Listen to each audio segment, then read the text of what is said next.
ایران برای ماها منتهای شادیه، برای ما دماوند بیستونه، کابل دوشنبه است، سمرقند آتش نوروز کرداست، دعای داریوش و کتیبه کوروشه، فردوسیه، حافظ سعدی، خواجه نظام الملک، محمد علی فروغیه.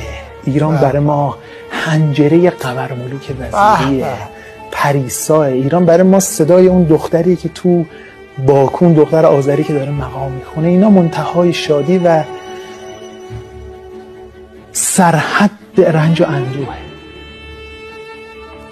ایران برای ما سرحد رنج و اندوه، از اون زخم هجوم تازی و تتار گرفته تا خاموشی آتش نوروز در مزار شریف، تا تلخی شکست احمد مسعود از طالبان.